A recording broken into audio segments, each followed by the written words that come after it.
Hello, my name's Yvette Pryor, and today I will be reading a sample of my poetry from the Treasuring Poetry book with the Passion theme.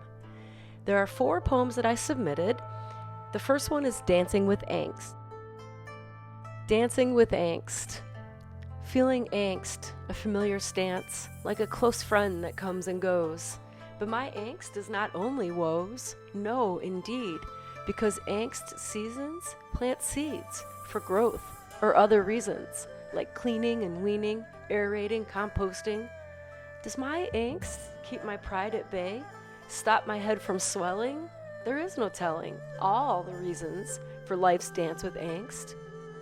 Angst in morning sorrow is managed and felt, then tucked away until tomorrow, when new hope emerges and dawn melts the cold. When we embrace our angst like a dance, we have flexibility and ease, while stiffness leaves. Angst can be pain or a setback. It can be humility, a dish of humble pie. And like compost enriching the soil, angst is more than parching toil. It can fill one inside to keep a humble stride. Broken wings might not fly, but they can glide. They can heal, and they can find a slide. For our life's ride, in God we abide. And angst can be off and on like the rain after the sun. Nothing is by chance. This is why angst is a dance. God appointments and detours assigned, so we can all become refined. Quiet fuel of passion. If you choose to live life with choices based on passion and not money, and not power, not what the world says is in for this hour.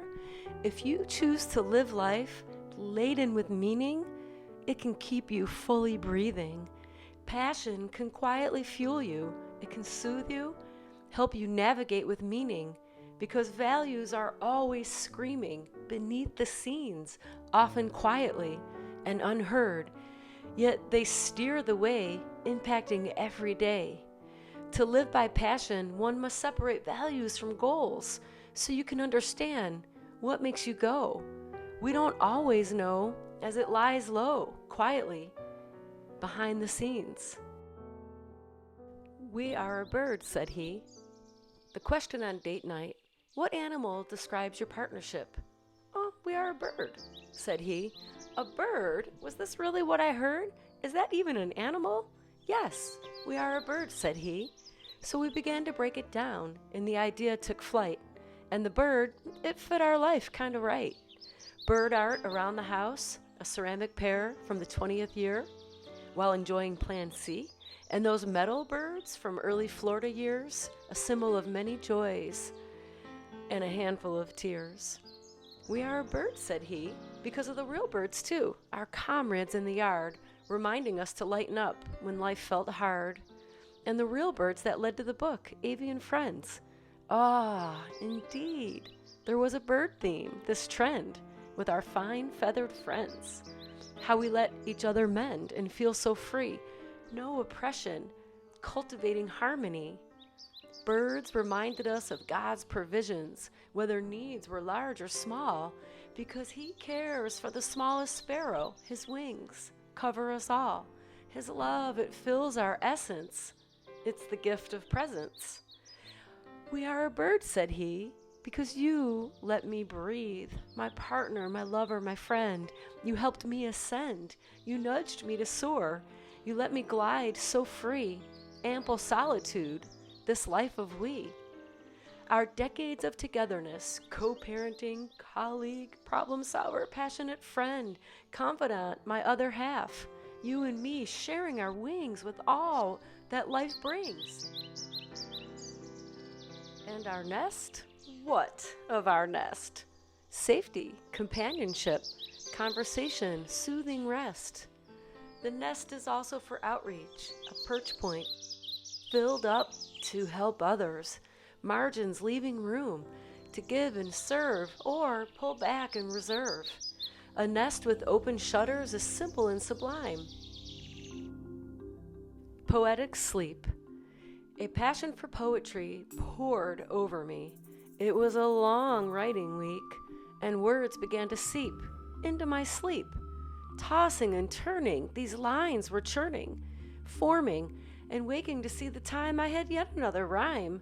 I wanted to get up and write lines down, but sleep mattered more. Exhausted, worn to the core, simply could not write any more. In and out of wakefulness, I had feelings of gratefulness, trickles of happiness as this poetry flowed. How fun was my week-long writing mode, where ideas passionately came from my soul. And then, after this night of the poetry faucet gushing, with my morning coffee, I did a little rushing to get a pen and notebook to write in my nook. And for goodness sake, now that I was wide awake, ideas were quieted, rhyme schemes were asleep. I almost wanted to weep. The poems that were there, whispering like a song all night long, were now simply gone. Well, thank you very much for joining me today as I shared a little sample of the poetry that I submitted for the anthology Treasuring Poetry 3 Passion.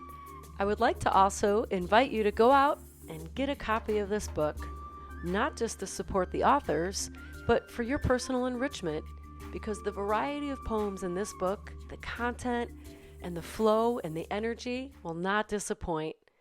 Thanks again for being here, and happy reading.